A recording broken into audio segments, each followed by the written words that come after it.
फटाफट से क्वेरीज भी शामिल कर लेते हैं और पहले कॉलर हमारे साथ राकेश रंजन त्रिवेंद्रम केरला से मौजूद हैं फोन लाइन पर। राकेश जी गुड इवनिंग, बताइए क्या सवाल है आपका, क्या जानना चाहते हैं?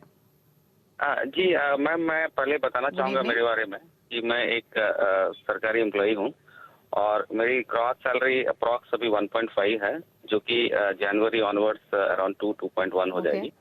तो जो अभी मेरी बेसिक लाइबिलिटीज है वो समथिंग 35 लाख मेरे आउटस्टैंडिंग होम लोन्स हैं और जो करंट इन्वेस्टमेंट है वो लमसम है ECLSS में वो समथिंग अराउंड 80,000 के आसपास, जो कि जिसका कि जो लॉकिंग पीरियड है वो क्लोज हो चुका है, तो मैं कभी भी उसको रिडीम कर सकता हूँ। ठीक है। अभी मैं बेसिकली अभी फॉर नेक्स्ट 4-5 मंथ मैं 10 to 15,000 रुपीज इन्वेस्ट करना चाह रहा हूँ SIP में, और may be from January onwards कुछ 20-25,000। तो मैं जस्ट जानना चाह रहा हूँ कि एक तो पहला चीज है कि अभी मार्केट का सेंटिमेंट पूरा क्लियर नहीं है क्या होगा, और तो अभी क्या मैं स्टार्ट करना चाहिए, और अगर स्टार्ट करना चाहिए तो फिर कैसा फंड मेरे पास होने चाहिए।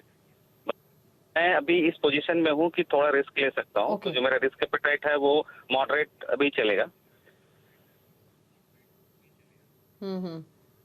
जैसे तो फिलहाल एम्प्लॉई हूँ। जी जी बोलिए। तो मेरे पास मतलब जो मेरा हेल्थ केयर है उसके लिए कोई प्रॉब्लम नहीं है, उसका मेरे पास पूरा कवरेज है, और मैंने अपना एक टर्म लोन लिया हुआ है एडेलवाइस टोक्यो का 1 करोड़ का, सम 10,000 के अप्रॉक्स मेरा प्रीमियम जाता है पर एनम। सो ये फिलहाल मेरा है, और 3,000 के अप्रॉक्स मेरा PLI में जाता है, पोस्टल लाइफ इंश्योरेंस, जो कि 3-4 साल बाद वो क्लोज हो जाएगा, तो 10 लाख के आसपास आएगा। ठीक है, तो यानी आपके पोर्टफोलियो में अभी हार्डकोर म्यूचुअल फंड्स नहीं है, ELSS स्कीम्स में आप इन्वेस्ट कर रहे हैं, प्लस ट्रेडिशनल प्लान्स है, और बेसिक हाइजीन तो आपने कंप्लीट की हुई है ही, फिर चाहे वो हेल्थ इंश्योरेंस हो या फिर टर्म इंश्योरेंस हो। अब आपने सुना फिरोज जी इनको 1.5 लाख के आसपास से कमाते हैं, नेक्स्ट ईयर जनवरी ऑनवर्ड्स 2 लाख के आसपास इनकी सैलरी होगी, और 10 से 15,000 पर मंथ की SIPs ये शुरू करना चाहते हैं, और लेटर ऑन ये 20,000 कर देंगे इस SIP अमाउंट को। तो बेसिकली एक पोर्टफोलियो क्रिएट करना चाहते हैं म्यूचुअल फंड्स के साथ। आपके सजेशंस क्या होंगे?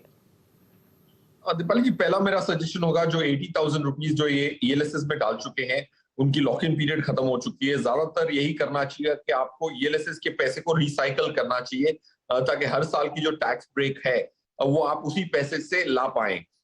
तो 3 साल के बाद वही पैसे को आप अगर निकाल के री इन्वेस्ट करेंगे तो उस पर वापिस आपको टैक्स बेनिफिट मिलेगी। तो ये पहला सजेशन है।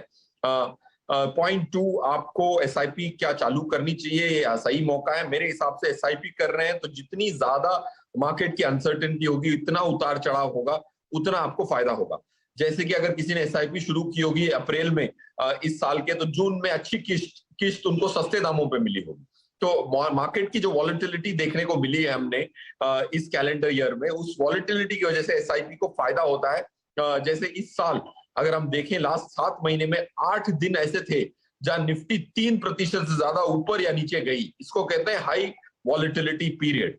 तो उसमें SIP का फायदा होता है, क्योंकि जब दाम सस्ते होते हैं तो ज्यादा यूनिट्स आपको मिलते हैं, जब दाम बड़े होते हैं तो कम यूनिट्स मिलते हैं। इसको कहते हैं रूपी कॉस्ट एवरेजिंग। तो बिना झिझक SIP को बरकरार रखना है, मार्केट की कोई भी स्थिति हो। लमसम इन्वेस्टमेंट के लिए प्रश्न बहुत वैलिड है, बट SIP के लिए ये वैलिड नहीं है। So that's point 2 Rakesh ji. Point 3, कौन सी काइंड्स ऑफ स्कीम्स आपको चुननी चाहिए? हमारे हिसाब से फ्लेक्सी कैप, फोकस्ड कैटेगरी, और अगर आपको दूसरी कैटेगरी चाहिए तो मिड कैप कैटेगरी, ये 3 कैटेगरी के फंड्स आपको अपने पोर्टफोलियो में जरूर शामिल करने चाहिए। फ्लेक्सी कैप में HDFC फ्लेक्सी कैप हमारा अच्छा फेवरेट फंड रहा है। प्रशांत जैन उसके फंड मैनेजर चेंज हुए हैं, बट फिर भी चिराग सेतलवाड़ जो CIO होंगे और रोशी जो उसको पोर्टफोलियो को मैनेज करेंगे आगे चलते हुए, उसका प्रदर्शन कंटिन्यू होने की संभावना है। That's first fund. Second fund SBI Focused Equity, R Srinivasan जो CIO हैं वही इसके फंड मैनेजर हैं SBI में। और तीसरा fund Kotak emerging equities, Pankaj Tibrewal एक बहुत अच्छे फंड मैनेजर है मिड कैप स्पेस में। तो इसीलिए ये 3 स्कीम से आप अपने 15,000 से चालू कर सकते हैं। बट खुशी की बात यह है कि आप 25,000 तक लेके जाना चाहते हैं। अगर ये आप करेंगे तो 20,000 पे भी अगर लेके जाएंगे तो 2 करोड़ का पैसा इकट्ठा हो सकता है आपका 12% की रिटर्न पे 20 सालों में। ठीक है। चलिए, तो पूरी स्ट्रैटेजी आपको बताई है फिरोज जी ने, ना ही सिर्फ कहाँ आपको इन्वेस्ट करना है, ईएलएसएस को लेकर भी कैसे आपको फंड्स का रोटेशन करना है ताकि टैक्स सेविंग का भी बेनिफिट मिले और फायदा भी आपको हो सके। फंड्स आप नोट कर लीजिए जो फिरोज जी ने सजेस्ट किए हैं।